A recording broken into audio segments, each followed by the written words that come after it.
All. 21 ദിവസത്തെ നമ്മുടെ സാമ്പത്തിക അവസ്ഥയിലൊരു മാറ്റം കൊണ്ടുവരാൻ വേണ്ടിയിട്ടുള്ളൊരു പ്രാക്ടീസും ക്ലാസ്സുകളും ഉൾപ്പെടുന്നൊരു സീരീസാണ് ഇപ്പോൾ ഇനി വരും ദിവസങ്ങളിൽ ഉണ്ടാവുക. അപ്പോൾ കൃത്യമായി ക്ലാസ് കേൾക്കുക, അതുപോലെ നിങ്ങളൊന്ന് പ്രാക്ടീസ് ചെയ്ത് നോക്കുക. കാരണം ഇതിൽ കുറച്ച് വേണ്ട കാര്യങ്ങളെന്ന് പറയുന്നത് ഒരു ബുക്കും ഒരു പേനയും മാത്രം മതി. പറയുന്ന കാര്യങ്ങൾ കൃത്യമായിട്ട് നിങ്ങൾ പ്ലാൻ ചെയ്യുക. നമുക്ക് അറിയുന്ന ഒരു കാര്യമാണ് നമ്മുടെ മനസ്സിൻ്റെ പവർ. ഇപ്പോൾ അസുഖം ആയി കിടക്കുന്ന ഒരു വ്യക്തി തളരുകയാണെന്ന് മൈൻഡിനോട് പറഞ്ഞാൽ എന്താണ് സംഭവിക്കുക? തളർച്ച അനുഭവപ്പെടും, അതൊരു സത്യമാണ്. പക്ഷേ അതിന് പകരം എനിക്ക് നല്ല ശക്തിയുണ്ട്, ഞാൻ എഴുന്നേൽക്കും, ഐ ഹാവ് പവർ എന്നൊക്കെ പറഞ്ഞ് മനസ്സിൽ ഉള്ളിൻ്റെ ഉള്ളിൽ കൊടുക്കുമ്പോണ്ടല്ലോ അല്ലേ, നമ്മൾ അറിയാതെ എഴുന്നേറ്റ് പോകല്ലേ. ഇങ്ങനെ തന്നെയാണ് എല്ലാ കാര്യങ്ങളും. നമ്മളുടെ മനസ്സിൽ നമ്മളൊരു സമ്പന്നയായി കൊണ്ടിരിക്കുകയെന്നുള്ളൊരു ചിന്ത വരുത്താൻ നമുക്ക് പെട്ടെന്നൊന്നും അങ്ങനെ സാധിക്കുകയില്ല. നിലവിലെ സാമ്പത്തിക സ്ഥിതി അല്പം മോശമായിരിക്കാം. പല പ്രാക്ടീസുകളും പല അഫർമേഷൻസും ഒക്കെ നിങ്ങൾ ഉപയോഗിച്ചിട്ടുണ്ടാവാം. പക്ഷേ രക്ഷപ്പെടാൻ സാധിക്കുന്നില്ല എങ്കിൽ നിങ്ങൾ തീർച്ചയായും ഈ വീഡിയോ നിങ്ങൾക്ക് വളരെയധികം പ്രയോജനപ്പെടും. കാരണം ഇത് എഴുതി നോക്കുമ്പോൾ നിങ്ങളുടെ മനസ്സ് കൺസിസ്റ്റൻ്റ് ആയിട്ട് വർക്ക് ചെയ്യാൻ തുടങ്ങും.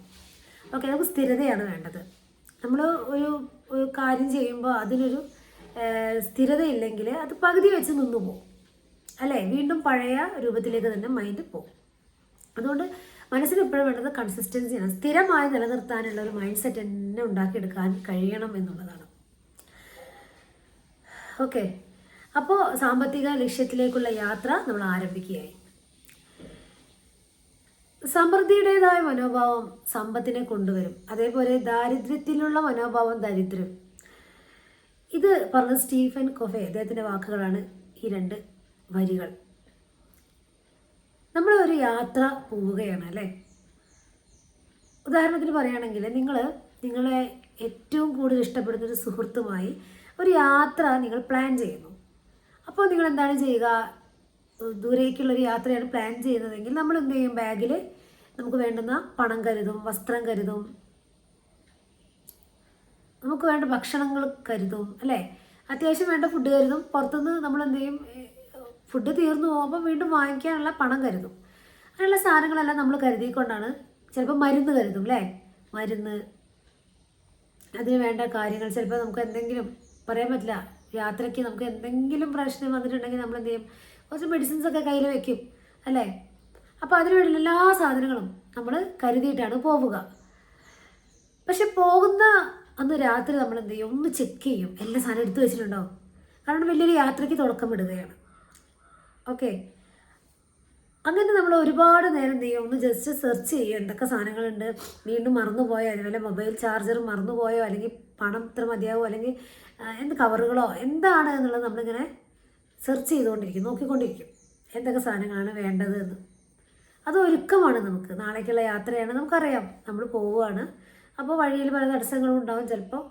അപ്പോൾ അതിന് വേണ്ടിയുള്ള കാര്യങ്ങളൊക്കെ നമ്മൾ സെറ്റാക്കി വെക്കും. ഇതുപോലെയാണ് നമ്മളുടെ ജീവിതവും. നമ്മൾ ഒരു യാത്രയിലാണ്. ഒരു ലക്ഷ്യബോധമില്ലാതെ നമ്മൾ യാത്ര ചെയ്യുമ്പോൾ ഇന്ന് ജീവിച്ചു, നാളേക്ക് അറിയില്ല എന്നുള്ള മട്ടിലായിരിക്കും. പക്ഷേ നമുക്കൊരു ലക്ഷ്യം വേണം. ജീവിതത്തിലൊരു ലക്ഷ്യം ഉണ്ടായാൽ ആ ലക്ഷ്യത്തിലേക്ക് എത്തുമ്പോഴുണ്ടാകുന്ന ഒരു സംതൃപ്തി, അത് പറഞ്ഞറിയിക്കാൻ പറ്റാത്ത ഒന്ന് തന്നെയാണ് അല്ലേ. ഈ ഒരു ലക്ഷ്യത്തിന് എന്ത് വേണം? ഇന്നത്തെ ഒരു ഭൗതിക ലോകത്ത് നമുക്ക് ഒഴിച്ചുകൂടാനാവാത്ത ഒന്നാണ് പണം എന്ന് പറയുന്നത്.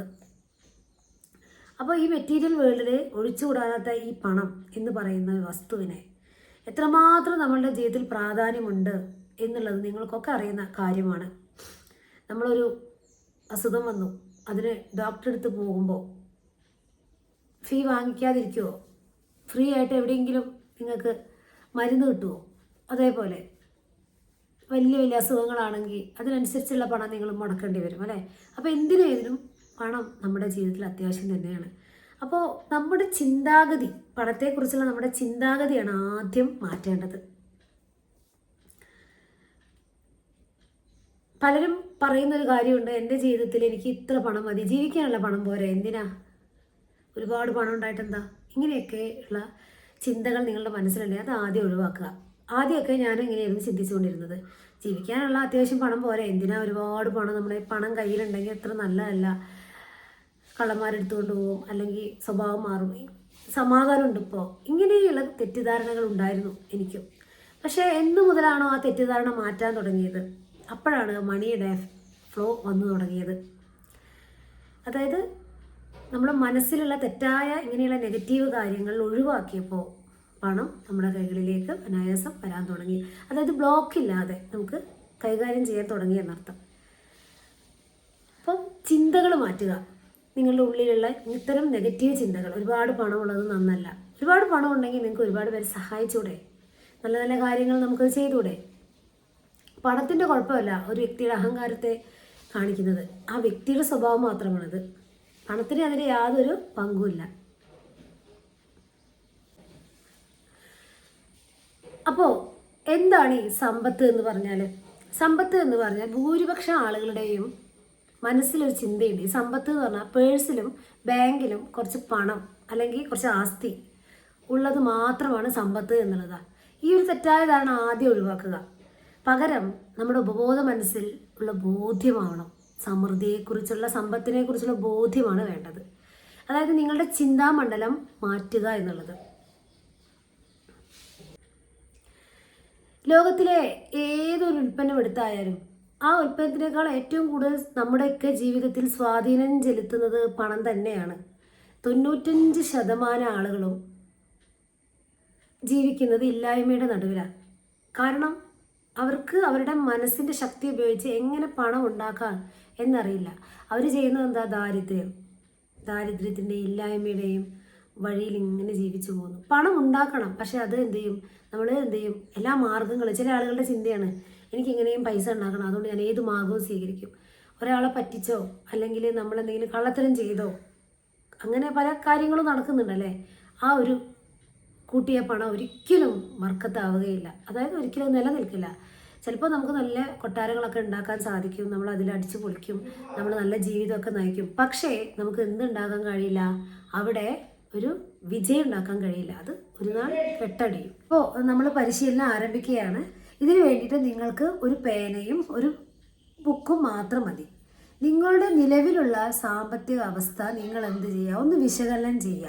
അതെന്താണ് എന്നുള്ളത് എഴുതി വെക്കലാണ് ആദ്യത്തെ പരിശീലനം. ഇത് തീർച്ചയായും നിങ്ങൾ ചെയ്യുക. ഒഴിവ് കിട്ടുന്ന സമയത്ത് ഇതിനായിട്ട് ഒരു 10 മിനിറ്റ് നിങ്ങൾ സമയം ചെലവാക്കിയാൽ ഇനി വരുന്ന 21 ദിവസം ആകുമ്പോഴേക്കും നിങ്ങളുടെ മനോഭാവത്തിൽ മാറ്റം വരും. അതുപോലെ നിങ്ങൾക്ക് മണി ബ്ലോക്ക് ഉള്ളത് നിങ്ങളത് കുറഞ്ഞു വരുന്നത് നിങ്ങൾക്ക് കാണാൻ കഴിയും. അതുകൊണ്ട് തീർച്ചയായും നിങ്ങൾ ഈ പ്രാക്ടീസ് കൃത്യമായി ചെയ്യുക. അപ്പോൾ ഒന്നാമത്തെ സ്റ്റെപ്പിലേക്ക് നമ്മൾ കടക്കുകയാണ്. ഇതിനായിട്ട് നിങ്ങൾക്ക് ഒരു പേനയും ഒരു ബുക്കും മാത്രം മതി. ഈ ബുക്ക് നിങ്ങൾ ആരെയും കാണിക്കേണ്ട കാര്യമില്ല, സ്വകാര്യമായി തന്നെ സൂക്ഷിക്കുക. നിങ്ങളുടെ ജീവിതത്തിൽ എന്തെങ്കിലും മാറ്റം ഉണ്ടാകണമെങ്കിൽ ഇപ്പോഴത്തെ നിങ്ങളുടെ സമ്പത്തിൻ്റെ അളവ് വ്യക്തമായി അറിഞ്ഞിരിക്കണം. അതുകൊണ്ട് നമ്മൾ ഇതിൽ പറയാൻ പോകുന്ന ചോദ്യങ്ങൾക്കെല്ലാം ഉത്തരം എഴുതുക എന്നുള്ളത് വളരെയധികം ഇമ്പോർട്ടൻ്റ് ആണ്. ഇപ്പോഴത്തെ സാമ്പത്തിക അവസ്ഥ വിശകലനം ചെയ്യുമ്പോൾ എൻ്റെ പക്കൽ ഇത്രയും പണമില്ലല്ലോ എന്ന രീതിയിലുള്ള ഒരു ആശങ്കയും ഭയം ഒന്നും വേണ്ട. വലിയൊരു സാമ്പത്തിക ലക്ഷ്യം നേടിയെടുക്കാനുള്ള യാത്രയിലാണ് നമ്മൾ ഓരോരുത്തരും എന്ന് മാത്രം മനസ്സിൽ കരുതുക. അപ്പോൾ നമുക്ക് തുടങ്ങാം. ആദ്യമായി നിങ്ങൾ എഴുതേണ്ടത് നമ്പർ 1 എന്ന് ഇടുക. ശേഷം നിങ്ങളുടെ കയ്യിൽ ഇപ്പോൾ ലിക്വിഡ് ക്യാഷ് പണമായിട്ട് എത്ര ഉണ്ട്? അതാണ് ആദ്യത്തെ ക്വസ്റ്റ്യൻ. നിങ്ങളുടെ കയ്യിൽ ഇപ്പോഴുള്ള ലിക്വിഡ് ക്യാഷ് അതെത്ര ഉണ്ട്? ഇപ്പോൾ നിങ്ങളുടെ പേഴ്സിലും കയ്യിലും കറൻസിയായി സൂക്ഷിച്ചിരിക്കുന്ന പണമാണ് ഇവിടെ ഉദ്ദേശിക്കുന്നത്. അവയെല്ലാം കണക്ക് കൂട്ടി നിങ്ങളുടെ ബുക്കിൽ എഴുതുക. പ്രത്യേകം ഓർക്കുക, കറൻസിയായി സൂക്ഷിച്ചിരിക്കുന്ന പണമാണ് എഴുതേണ്ടത്, കോയിൻസ് അല്ല. ഓക്കെ, അത് എഴുതി വയ്ക്കുക. ഇനി നമ്പർ 2, നിങ്ങളുടെ പേരിൽ ബാങ്ക് നിക്ഷേപമായ എത്ര പണമുണ്ട്? അതതിന് അടുത്ത് എഴുതേണ്ടത്. Savings account, current account, fixed deposit, joint account, ഇങ്ങനെ പല മാർഗങ്ങളിൽ പണം ബാങ്കിൽ നിക്ഷേപിച്ചിട്ടുണ്ടാവും അല്ലേ? പല ബാങ്കുകളിലായി വിവിധ അക്കൗണ്ടുകളായി നിങ്ങൾക്കുണ്ടാകും.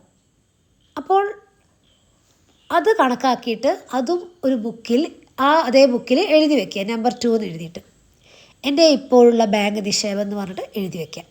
ഇനിയിപ്പോൾ നിങ്ങൾക്കൊന്നുമില്ല എങ്കിലും ഒരു ഒറ്റ ബാങ്കിലാണ് ഉള്ളത് എങ്കിലും അതും എഴുതി വയ്ക്കാം. ഓക്കെ, എൻ്റെ ഇപ്പോഴുള്ള ബാങ്ക് നിക്ഷേപം എന്ന് പറഞ്ഞാൽ നിങ്ങൾ 100 രൂപയോ ചിലപ്പോൾ ഒരു 1000 രൂപയെ കാണുള്ളൂ എക്സാമ്പിൾ, അതെങ്കിൽ അത് എഴുതി വയ്ക്കുക. ഇനി സ്റ്റെപ്പ് നമ്പർ 3, നിങ്ങൾക്ക് എത്ര രൂപയുടെ ആസ്തിയാണ് ഇപ്പോഴുള്ളത്, അതാണ് എഴുതേണ്ടത്. പല രീതിയിലുള്ള ആസ്തികൾ നിങ്ങൾക്കുണ്ടാകും. വീട്, സ്ഥലം, കാറ്, ബൈക്ക്, സ്വർണം, ഇനി ഓഹരികളുണ്ട്, അത് മ്യൂച്വൽ ഫണ്ട് എന്നിവയെല്ലാം ഇതിൽ ഉൾപ്പെടും. അവയുടെ ഇപ്പോഴത്തെ മൂല്യം കണക്കാക്കിയിട്ട് കൃത്യമായ മൂല്യം കണ്ടെത്താൻ നിങ്ങൾക്ക് പ്രയാസമുണ്ടെങ്കിൽ നിങ്ങൾ മനസ്സിൽ കാണുന്ന ഏകദേശമുള്ള ഒരു തുക എഴുതിയാൽ മതിയാകും. അപ്പോൾ എഴുതേണ്ടത് എങ്ങനെയാണ്? എനിക്ക് ഇപ്പോഴുള്ള ആസ്തി എന്ന് പറഞ്ഞ് എഴുതുക. ഓക്കെ, ഇനി സ്റ്റെപ്പ് നമ്പർ 4, നിങ്ങൾക്ക് എത്ര രൂപയാണ് കടമുള്ളത്, അടുത്തത് എഴുതേണ്ടതാണ്. എത്ര രൂപ കടമുണ്ട്, കടമില്ലാത്തവർ എഴുതേണ്ട, കടമുള്ളവർ എഴുതുക. സമ്പാദ്യത്തോടൊപ്പം നിങ്ങൾക്ക് വിവിധ വായ്പകൾ ഉണ്ടാകാം. ചിലപ്പോൾ ബന്ധുക്കളിൽ നിന്നോ സുഹൃത്തുക്കളിൽ നിന്നോ പണം കടമായി വാങ്ങിയതാകാം. നിങ്ങൾ തിരിച്ചു കൊടുക്കേണ്ട ബാധ്യതകളാണ് നിങ്ങൾ ഇതിലെഴുതേണ്ടത്. ഇപ്പോൾ വാഹന വായ്പ ഉണ്ടാവാം, ഭവന വായ്പ ഉണ്ടാകാം, വിദ്യാഭ്യാസ വായ്പ ഉണ്ടാകാം, പേഴ്സണൽ ലോൺ ഉണ്ടാകാം. ഇങ്ങനെ ബാധ്യതകളെല്ലാം കണക്കാക്കിയിട്ട് എഴുതുക. എനിക്ക് നിലവിലുള്ള കടം എന്ന് പറഞ്ഞിട്ട് എഴുതുക. ഇനി അടുത്തത് സ്റ്റെപ്പ് നമ്പർ 5, നിങ്ങൾക്ക് എത്ര രൂപയാണ് തിരിച്ചു കിട്ടാനുള്ളത്. അതായത് നിങ്ങൾ ആർക്കൊക്കെ എത്ര രൂപ കടമായി കൊടുത്തിട്ടുണ്ട്, അവർ നിങ്ങൾക്ക് തിരിച്ചു തരുമോ ഇല്ലയോ എന്നൊന്നും നിങ്ങൾ ചിന്തിക്കേണ്ടതില്ല. തിരിച്ചു കിട്ടാനുള്ള പണമെല്ലാം കണക്കാക്കിയിട്ട് എഴുതുക. എനിക്ക് തിരിച്ചു കിട്ടാനുള്ള പണം എന്നും പറഞ്ഞ് നിങ്ങൾ എഴുതുക. ഓക്കെ, ഇനി സ്റ്റെപ്പ് നമ്പർ 6, ഇവിടെ നിങ്ങൾ ചെയ്യേണ്ടത് അടുത്ത വർഷം ഇതേ ദിവസം എത്ര പണം ഉണ്ടാക്കണമെന്നാണ് നിങ്ങൾ ആഗ്രഹിക്കുന്നത്. ഓക്കെ, നമ്മളിത് എഴുതുകയാണല്ലോ, 2025 ജൂണിൽ നമ്മൾ എഴുതുന്നു. അപ്പോൾ അടുത്ത വർഷം 2026 ഇതേ ദിവസം എത്ര പണം ഉണ്ടാക്കാനാണ് നിങ്ങൾ ആഗ്രഹിക്കുന്നത് എന്നാണ് അവിടെ എഴുതേണ്ടത്. നിങ്ങൾ അടുത്ത വർഷത്തേക്ക് പ്ലാൻ ചെയ്ത ലക്ഷ്യങ്ങൾ നേടുന്നതിന് വേണ്ടിയിട്ട് എത്ര തുക ഏകദേശം വരുമെന്ന് കണക്ക് കൂട്ടിയിട്ട് എഴുതി വയ്ക്കുക. അടുത്ത വർഷം ഇതേ സമയം എൻ്റെ പക്കൽ ഉണ്ടായിരിക്കേണ്ട പണം, എത്ര പണമാണ് നിങ്ങളുടെ കയ്യിൽ ഉണ്ടാകേണ്ടത്, അത് എഴുതി വയ്ക്കുക. ഇതെന്തിനാണ് ചെയ്തതെന്ന് പറഞ്ഞാൽ നിങ്ങളുടെ ഇപ്പോഴത്തെ സാമ്പത്തികാവസ്ഥ ഒന്ന് മനസ്സിലാക്കാൻ വേണ്ടിയിട്ടാണ്. ഓക്കെ, അത് നമ്മൾ സ്വയം മനസ്സിലാക്കണം. സാമ്പത്തിക ലക്ഷ്യത്തിലേക്ക് നമ്മൾ കടക്കുന്ന സമയത്ത് ഏറ്റവും പ്രധാനപ്പെട്ട ഒരു ഘട്ടമാണിത്. അതുകൊണ്ട് തന്നെ വളരെ ശ്രദ്ധയോടെ വേണം നിങ്ങൾ ഈ പ്രാക്ടീസ് ചെയ്യേണ്ടത്.